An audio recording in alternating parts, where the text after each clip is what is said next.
Assalamualaikum warahmatullahi wabarakatuh. Apa kabar pendengar dan pemirsa podcast Cukup Pedes? Semoga tidak kaget. Biasanya kan kita disapa sama Mas Tri Nurwanto.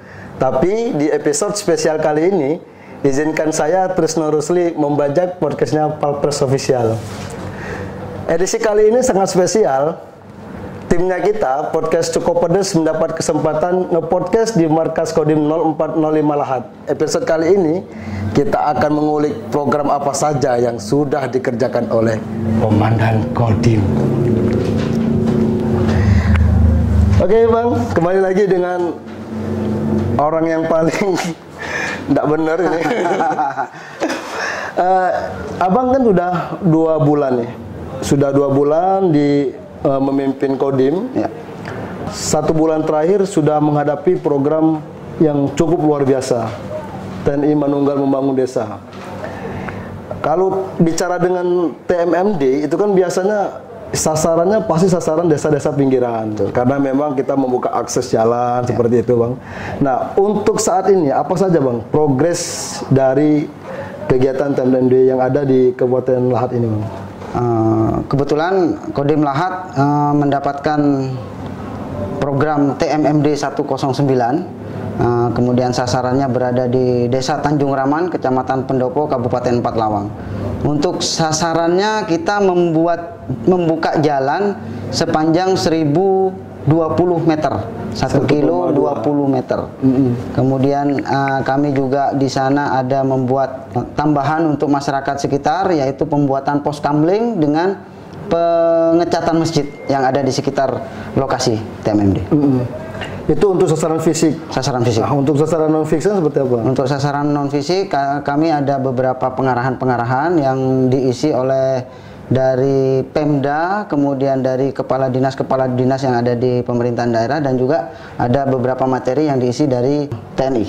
Oh, artinya memang kalau TMMD ini kerjanya kerja bareng. Betul. Pemerintah daerah, ya, kemudian masyarakat. TNI, Polri, dan masyarakat. Betul. Seperti itu. Ya. Nah, kalau TMMD ini kan sasaran kita kan sasarannya daerah-daerah terpencil. Ya, ya. Nah, untuk pemetaan itu seperti apa itu? Kalau prosesnya biasanya TMMD itu mulai dari rapat awal, kemudian kita melaksanakan TMMD di suatu wilayah itu juga berdasarkan saran dari pemerintah daerah tersebut. Contohnya seperti yang sekarang ini adalah kita laksanakan TMMD di Kabupaten Empat Lawang. Biasanya mereka juga sudah mempunyai sasaran-sasaran. Kira-kira mana yang perlu segera disentuh oleh pembangunan. Salah satu contohnya pembuatan jalan yang seperti sekarang kita buat di Pendopo itu. Oke, jadi TMMD itu yang fokusnya sasaran fisik. Sasaran fisik, betul. Itu kan uang semua itu, Bang. Betul. Bangun jalan butuh biaya. Betul. Bangun pos kamling butuh biaya. Betul. Nah, itu dari mana, Bang? Kalau biaya selama ini yang namanya TMMD itu ada sebagian biaya yang dari Pemda. Kita juga mendapat dana dari Angkatan Darat dalam hal ini untuk uang saku dan uang makan peserta TMMD-nya. Oh, jadi kalau uang saku satgasnya itu dari TNI. Ya. Dan kemudian biaya untuk proyeknya itu dari Pemda. Dari Pemda. Betul. Keuntungan yang diterima oleh Pemda apa tuh? Keuntungan dari Pemda mungkin pekerjaan yang biasanya dikerjakan oleh masyarakat, tapi kita dengan adanya TMMD kita lebih manunggal antara TNI, masyarakat ataupun dengan Pemda itu sendiri. Oke. TMMD sebentar lagi. Nah, progresnya sampai sekarang apa? Progres sampai dengan sekarang untuk di TMMD itu sasaran pembuatan jalannya sendiri sudah mencapai 89%, tinggal 11% lagi. Kemudian untuk pembuatan pos kamling sudah 100%, kemudian untuk pengecatan masjid sudah 85%. Insya Allah nanti pada saat penutupan tanggal 21 semuanya 100%, Mas. Artinya tinggal sekarang yang menjadi PR utamanya pembuatan jalan itu. Betul. Pembukaan jalan itu tinggal 15% 11% lagi. 11% lagi. 89%. Terkejar dalam 1 minggu ke Insya Allah bisa selesai sebelum tanggal itu.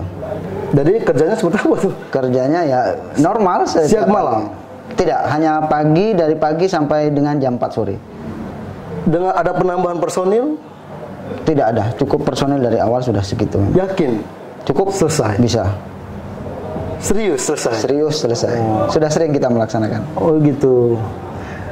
Nah, oke, kita mengejar target. Kita harus selesai tanggal sekian, sekian, sekian. Lah terus kualitasnya seperti apa, Bang? Kualitas Khawatir nanti asal tabur-tabur, asal ini. Nah, mungkin kualitas seperti apa? Jadi kalau kualitas tetap terjaga karena di sana juga ada dari PU, Pemda yang mengawasi. Kemudian kalau yang proyek saya ini tidak sampai dengan aspal, hanya membuka jalan dengan pengerasan. Oh, gitu. Jadi hanya dibuka jalan kemudian ditabur batu dan pasir. Jadi dari hutan yang belum ada jalan, Ya. TNI yang buka, Betul. kemudian dikeraskan Ya. dengan dipakai batu-batuan tadi. Yang di Pendopo bukan hutan Mas, tapi pematang sawah. Oh, sawah. Ya, jadi selama ini masyarakat di sana merasa kesulitan membawa bahan pertaniannya ke daerah lain ataupun ke tempat rumahnya sendiri karena memang sawahnya luas tetapi tidak ada jalan, akses jalan. Jadi selama ini mereka hanya menggunakan tenaga, kemudian pakai jalan kaki pematang-pematang sawah. Tapi nanti begitu ada jalan ini mobil bisa masuk ke tengah ataupun sampai ke jalan tembus berikutnya. Itu sampai kedalaman berapa itu, Bang? Kalau untuk ditimbun, ada kan pematang sawah kan? Ya. Artinya kan konstruksinya kan Ya. lembut, Ya. rawa kayak gitu. Itu kan? kemarin kita penimbunan. Jadi penimbunan sampai dengan keras, kemudian di atasnya kita pasang juga semen penahan kanan kiri, tembok penahan panjang namanya. Kemudian yang melalui saluran-saluran irigasi kita pasang gorong-gorong. Jadi insya Allah semuanya akan bagus. Ya, jadi artinya dengan adanya jalan ini mungkin para petani yang ingin menjual hasil buminya bisa lebih mudah. Betul. Kayak gitu, Bang ya. Ya, karena kemarin kebetulan pada saat ada tim WASF dari atas, dari komando atas, dalam hal ini Mabes TNI, kebetulan ada masyarakat juga di sekitar lokasi TMMD kami, ditanyakan oleh tim WASF apakah terbantu. Sangat terbantu sekali karena selama ini biasanya digendong hasil taninya, terutama padi, mau menuju ke jalan besar saja harus menempuh beberapa kilo. Sekarang sudah jalan masuk dekat. Kendala yang dihadapi apa nih, Bang, selama ini, Bang? Kendala yang paling sering kita hadapi sampai dengan sekarang adalah cuaca, Mas. Karena di sana kebetulan tiap hari pasti hujan. Jadi kita agak saling mengejar waktu.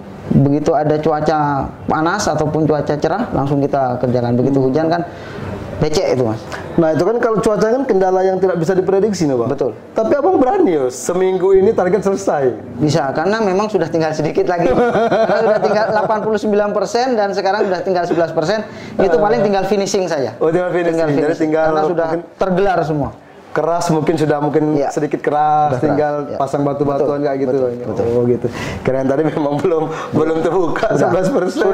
Sudah semua. Oke. Nah, mungkin apa nih, Bang? Ini kan kita sudah membuka akses, sudah membantu warga. Mungkin ya tujuannya tadi kata Abang tadi meningkatkan kemanunggalan TNI dengan rakyat. Nah, sepeninggalan dari kegiatan ini, nah mungkin apa pesan-pesan yang ingin disampaikan mungkin kepada masyarakat, kepada pemerintah daerah juga mungkin. Mungkin pesan-pesan yang saya sampaikan ada dua, Mas. Yang pertama ke Pemda, mungkin bisa nanti setelah kita buka jalan ini bisa ditingkatkan kualitasnya, mungkin dengan pengaspalan ataupun pengerasan jalan, sehingga itu bisa lebih bermanfaat lagi. Kemudian untuk masyarakat, pesan saya tolong dijaga yang sudah ada sekarang sambil dipelihara, tidak usah sembarangan. Kalau memang di situ kan kapasitas jalannya tidak bisa, kalau yang mobil-mobil besar, truk, tronton atau apa, jangan dilewatkan situ, nanti hancur jalannya. Betul. Kan begitu. Artinya pasang portal aja. Ya, masyarakat di situ yang lebih tahu kan. Oke, terima kasih banyak Komandan Kodim Letkol Kavaleri Sawaf Alamin atas kesediaannya. Demikianlah pemirsa podcast Cukup Pedas. Kita nantikan podcast dan pedas-pedas lainnya. Wassalamualaikum warahmatullahi wabarakatuh.